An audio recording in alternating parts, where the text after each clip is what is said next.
Hey everybody, welcome to Money's No Object. I'm your host, Dylan Howell.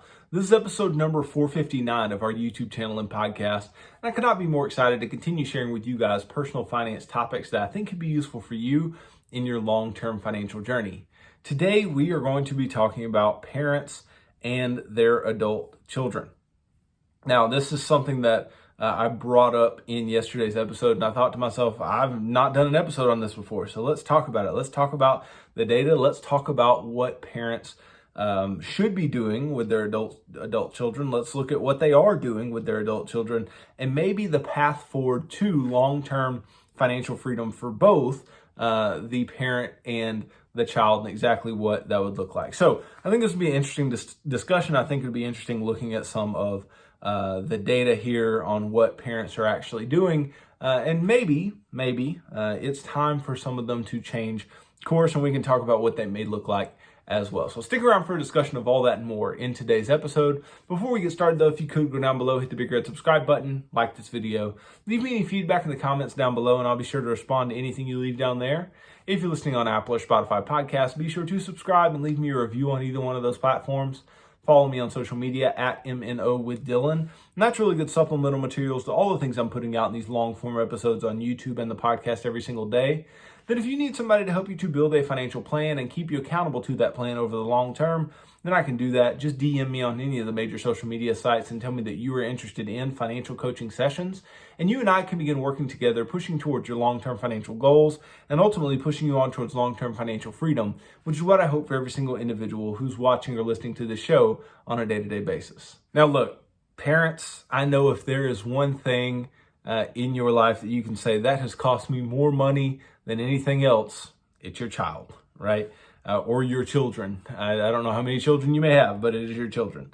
Look, I'm sitting with a 10-month-old son. That's all I've got. And I haven't even, touched the tip of the iceberg as far as the amount of money I'll end up spending on him over time, not to mention any other children that my wife and I may have, right? So some of you, I know you feel the pain, and you don't just feel the pain from 0 to 18. Many of you feel the pain even past that point. And I say pain not because it pains you to help your child or to pay for something for your child, but I say the pain because it hurts to spend money on things that you may not see any payback for, right?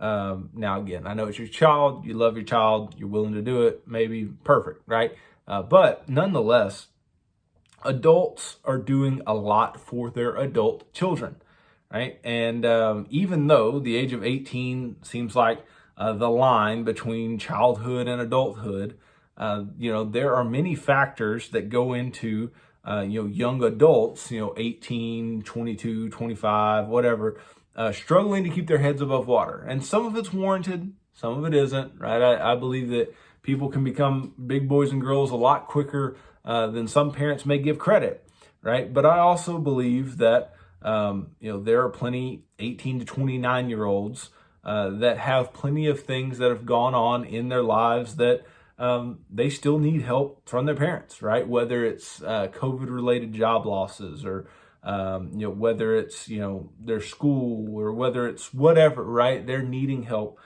from their parents. So to understand what's going on here and to understand the financial health of the parents, there was a survey done of about 1,000 U.S. adults who have at least one child 18 or older, right? And so we're going to talk about the key findings just real quick, and then we'll dig into all the things that they talk about below. So the key findings were this: half of parents with an adult child provide them with at least some financial support. 26% of these parents say that they've had to provide more support since the start of the COVID-19 pandemic. Now, that is not super surprising, but man, half of parents providing support to adult children, that's a lot, right? That's a lot of parents.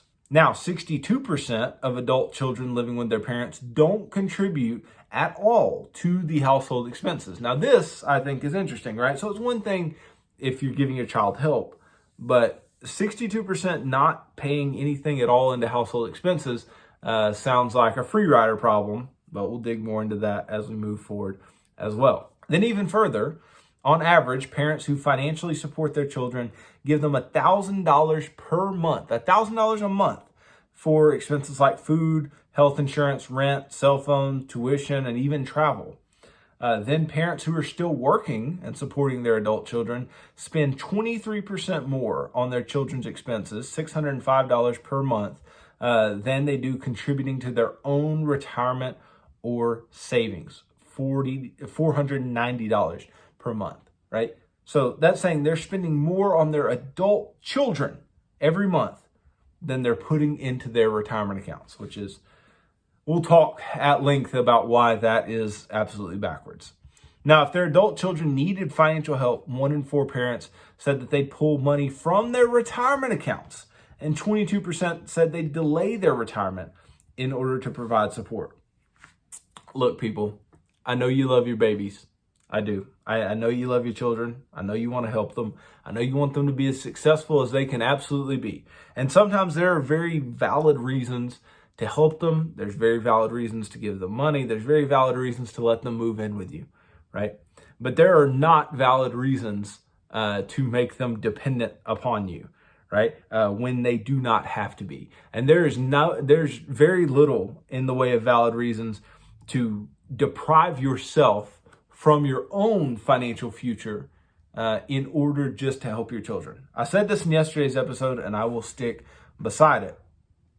Whenever you deprive yourself of retirement savings or whatever else in order to do something for your child, and again, I'm not saying necessities for your child. I'm saying something that maybe is not necessary, right? And you're doing something unnecessary for your child, something that maybe they could provide for themselves for, okay? What you're ultimately doing is deciding, I am going to put off my future for theirs, okay? But what's that going to create? Potentially, that could create a situation where they ultimately have to pay for your future, whether it's in the form of your nursing home or you living with them when you're older and can't quite take care of yourself or whatever else, right? Because you couldn't afford it because you didn't put money away for yourself and you had to pay for them, right? Or you chose to pay for them. Again, I'm not talking about needs. I'm talking about wants here, okay? So let's dig in, all right?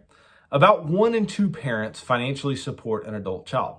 While not every parent currently provides financial support to their children, they found that about 95% of parents would do so if their children needed help. And that's fine.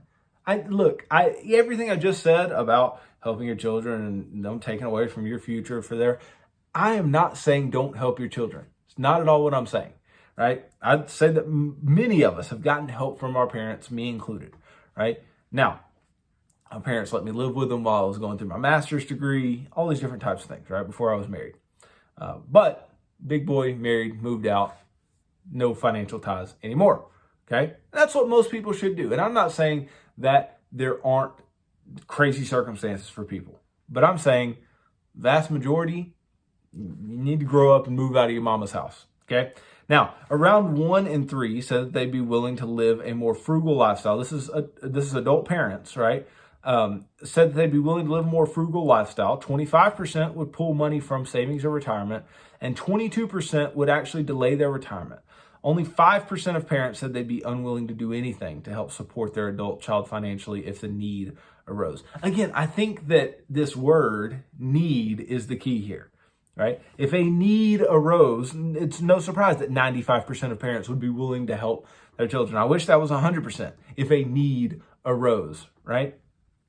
But I'd be willing to bet that most of these people, this 1 in 2 that financially support an adult child, my guess is that it's not 1 in 2 that need financial support. My guess would be that a lot of that 1 in 2 is the want of the child or the choice, right? If nothing else, right? So the question was, which one of these would you be willing to do to support your adult children? All right, 34% live a more frugal lifestyle, 25% pull from retirement, 22% retire later, 17% said I would take on debt to help my adult children, to support my adult children. Again, needs are different than wants, right? The need to, have your help is 100% different then they just, need somewhere to stay for some time. And, you're going to let them stay rent free and expense free and all these types of things. Those are choices, right? Again, there are choices among this that is not in the way of a need, right? 9% said that they would come out of retirement. 7% said they'd refinance their home. 5% are not willing to help their adult children. And then 2% other. Okay, so interesting what parents are willing to do for their adult children. Now, however, 50% of parents with adult children were currently spending at least some money to help support their over 18 kids. Mothers were slightly more likely to do this than fathers. I don't think that's surprising to anyone. And younger parents were also more likely than older parents near or in retirement to shell out support to their adult children. Right? So the age of the adult children receiving financial support from parents, 44% were age 20 to 24, which I don't think is surprising at all, right? That's almost half the age range as far as demographic from 18 to 29. A lot of kids are in college or just getting out of college, not super surprising. 20% of the kids were 18 or 19, right? That's just 2 years. But my thought process there is that most of 18 and 19-year-olds are receiving some type of support. But something that's shocking to me is that 19% of adult children receiving financial support from their parents, 19% of them are from the ages of 30 and above. 30 and above, still getting financial support from your parents. Listen, again, I'm not saying that crazy things don't happen, but I'm telling you that it shouldn't be 19% of 30 and above, right? It shouldn't be 19% that are receiving the support from their parents. Shouldn't constitute that much of the adult children. But it's what's going on, okay? Nonetheless, members of Generation Z, the largest generation in U.S. history, right? Gen Z, account for the majority of adult children receiving financial support. Again, these were the younger ones, right? People in this age group comprise 65% of those receiving financial support from their parents, while millennials make up 32%. Almost 1 in 5 adult children who receive financial support from their parents are over the age of 30. Notably, almost 1 in 3 parents who are already retired are financially supporting an adult child. Okay, I cannot imagine being retired, being done, finished the race of working, right? The working life, and yet still supporting an adult child. Again, fine if they need, but the wants, man, or the ability to do something for themselves. And I think, man, this really all falls back on parents, right? It falls back on parents and the need for parents to be good parents, right? I feel like if you're a good enough parent, then what you will do is you will let your child understand that you are there for them. And if they need you, then you're there, right? But you should also raise them in a way that they don't want that to be the case, right? At least this is my opinion. Now, I want to raise my son to where if he needs me, then he knows that he can come to me, right? But at the same time, that's not what he wants. That's a last ditch effort. That's a worst case scenario that I'm going to go and be supported by daddy, right? And instead, I'm going to try to pick myself up and do things on my own.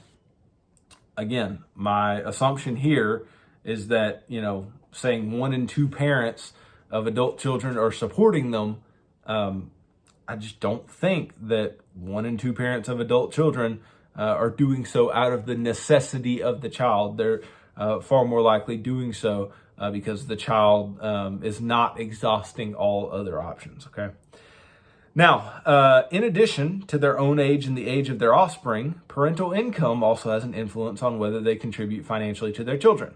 About a third of parents with annual income below $30,000 provide financial support to their adult children, compared to about 63% of those earning more than $100,000 annually. So 63% of parents who make more than $100,000 a year, and they're parents of adult children, they financially support their child in some way.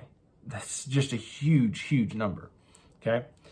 Now, on average, parents who support their adult children financially spend just over $1,000 a month, and costs like food, health insurance, rent, cell phone bills are the most common. Now, I don't know what they included all in this study, but I'll say this. I've seen this come up twice now, talking about health insurance. I would say that if a lot of parents are still paying for health insurance for their kids, and they're including that in financial support, I become a little more understanding of what's going on here.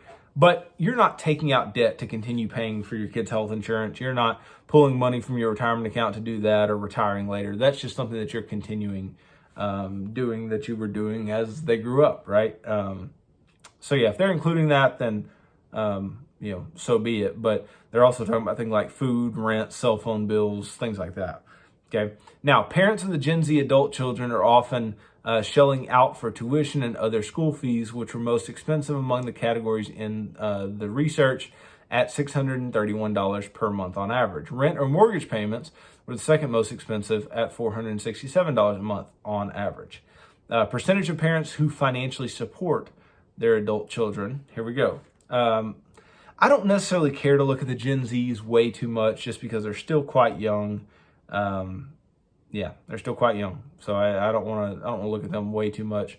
Let's look at parents of millennials, right? Because I'm the youngest of the millennials, being 26, turning 27 this year. I'm the youngest of the millennials, okay? Parents of millennials, what percent are supporting their adult children? 65% of the parents of millennials, right, are supporting their adult children through buying groceries. 54% cell phones, 51% rent or mortgage, 17% health insurance, right? And most of that, see, that's a big disparity there between Gen Z and the millennials. Gen Z, 72% health insurance. The millennials, 17%. Most of that is because until you're 26, you can be on your parents' health insurance, nonetheless. Leisure and vacation, 27% of millennial parents, 44% on discretionary spending, 37% car, 17% tuition or other school expenses. That's over half for the Gen Zs. 14% getting help with student loans, 12% getting help with credit cards, and 7% getting money for investments. It's kind of weird, but okay. Now, overall, 61% of adult children who receive financial support from their parents live at home, which would certainly influence parents' spending in categories like food, discretionary spending, and travel. It also gives children the opportunity to help their parents pay for living expenses. But as we said earlier, a lot of children are not paying anything in the way of their living expenses. Now, however, 62% of those living at home don't contribute at all. Right? So only 38% of those who do live at home actually contribute anything. Now, those who do contribute, though, offer $338 per month on average. Millennials are much more likely than Gen Zers to help offset their living expenses, as should be, because you should have a job and you should be a functioning adult. Now, only 48% of millennials who live at home do not contribute to monthly expenses versus about 70% of those in Gen Z. Again, not surprising there. Now, most parents in the study had an exit plan for the financial support they provide their children. And almost half of parents who are helping their kids said that they plan to withdraw their support in a year or two. Notably, though, almost 1 in 5 have no plans to stop providing financial assistance to the children. My guess is the 1 in 5 are probably the older ones, right? Remember we said nearly 1 in 5 over the age of 30, right? We're getting support. So probably that 1 in 5. But those who saying, it says almost half are saying they plan to withdraw their support in a year or two. Well, it's probably the Gen Zs, right? The thing is, there's this, I feel like there's this sweet spot here, right? There's those kids who are, pre-college or in college or just out of college, right? That like 18 to 24. Then there's this 30 plus, right? The older ones, that 1/5 of the distribution there. But then there's the 24 to 29s. And I think those are the ones I'm most interested in because the 24 to 29s are those who they should be out of school, right? I'm not saying everybody is on the same timeline, but I'm just saying traditionally should be out of school, should have a job, should, kind of be building a family, working, doing things on their own. And so those are the ones that I would, be most interested in, because if you're over the age of 30 and you're getting full-time support from your parent, that's a problem, right? But if you're 24 to 29, I want to know what the circumstances are there. So I think that's quite interesting, okay? So parents' timetable for ending financial support for their children, 11% said in less than a year, 34% said in 1 or 2 years, 28% said in 3 or 4 years, 5+ years for 10%, and 18% said that they never expect to stop financially supporting their child, which is kind of sad, right? Now, the majority of parents feel stressed about living comfortably in retirement. Among all parents, 51% said that they do not feel responsible for providing a financial boost to their adult children, but those with higher income were more likely to say that they feel it's their duty.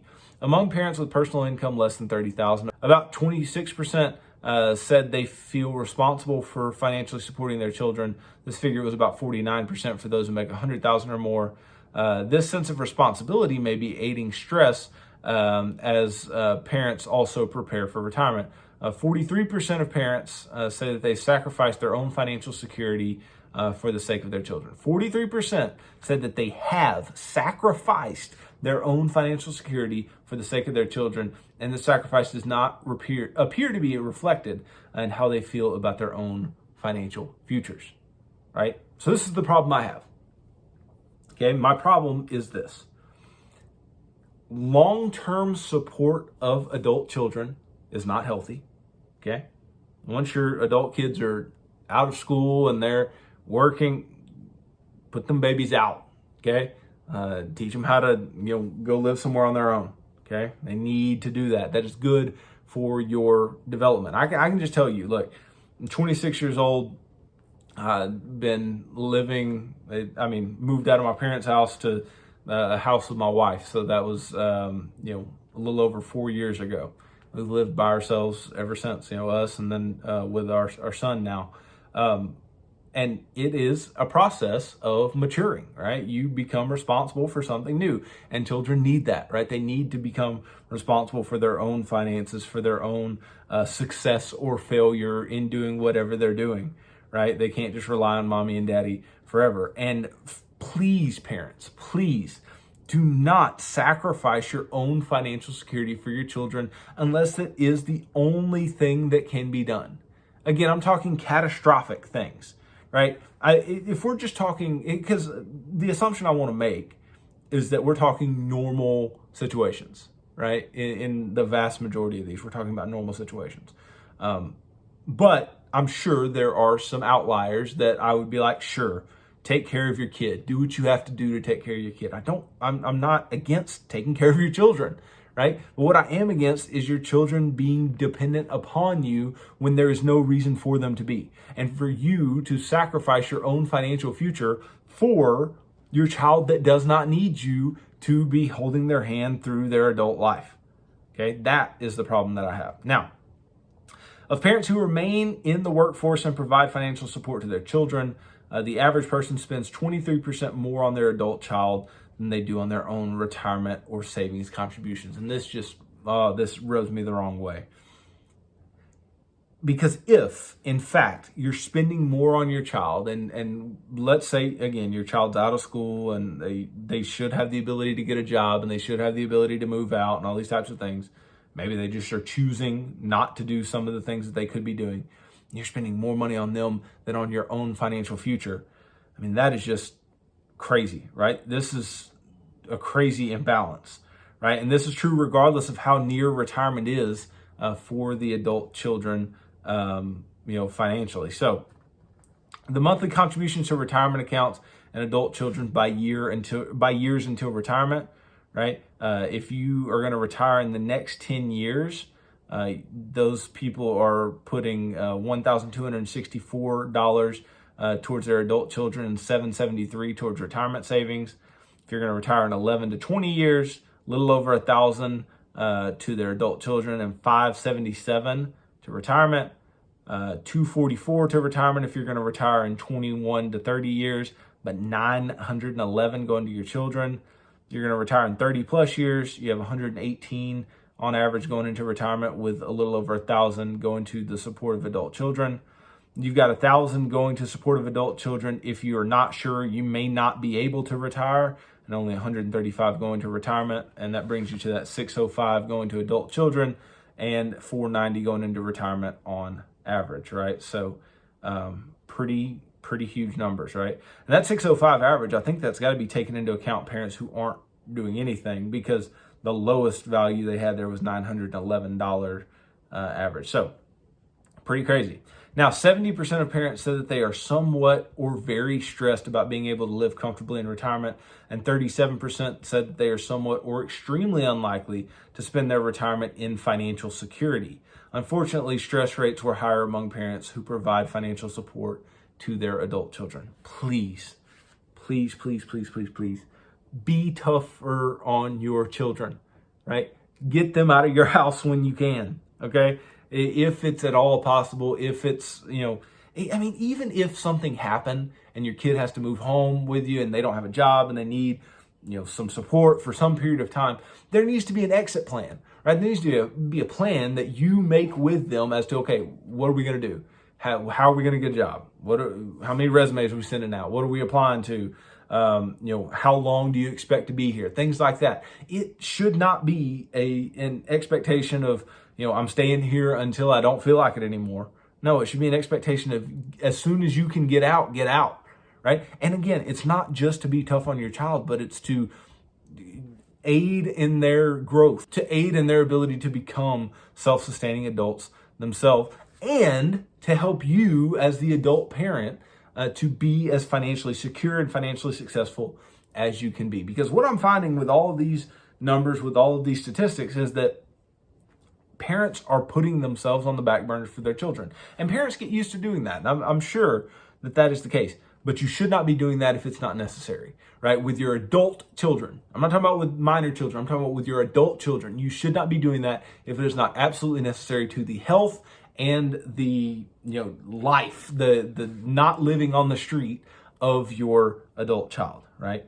So, I mean, just need to take these types of things into account and need to have a plan as to how you're going to help your child transition into healthy, responsible adulthood, okay? So parents expect to provide for their children in many ways, including financially throughout their childhood.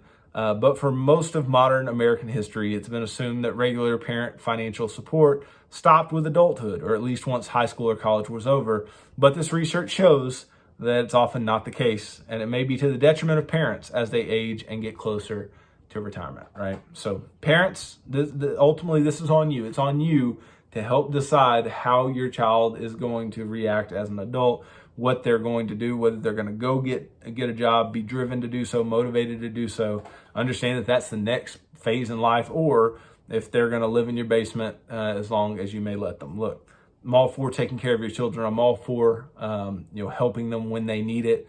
But the key word is need and help, not support permanently. Okay.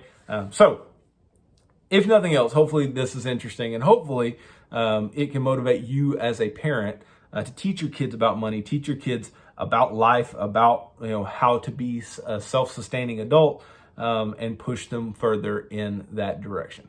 So thanks for watching this video. If you could go down below, hit the big red subscribe button, like this video, leave me any feedback in the comments down below, and I'll be sure to respond to anything you leave down there. If you're listening on Apple or Spotify podcasts, be sure to subscribe and leave me a review on either one of those platforms. Follow me on social media at MNO with Dylan. That's really good supplemental materials to all the things I'm putting out in these long form episodes on YouTube and the podcast every single day. If you need somebody to help you to build a financial plan and keep you accountable to that plan over the long term, then I can do that. Just DM me on any of the major social media sites and tell me that you are interested in financial coaching sessions. And you and I can begin working together, pushing towards your long-term financial goals and ultimately pushing you on towards long-term financial freedom, which is what I hope for every single individual who's watching or listening to this show on a day-to-day basis. So tune in tomorrow as I continue talking about personal finance topics that I think can be useful for you in your long-term financial journey. So thanks for tuning into this episode of Money's No Object. I'm your host, Dylan Howell. God bless.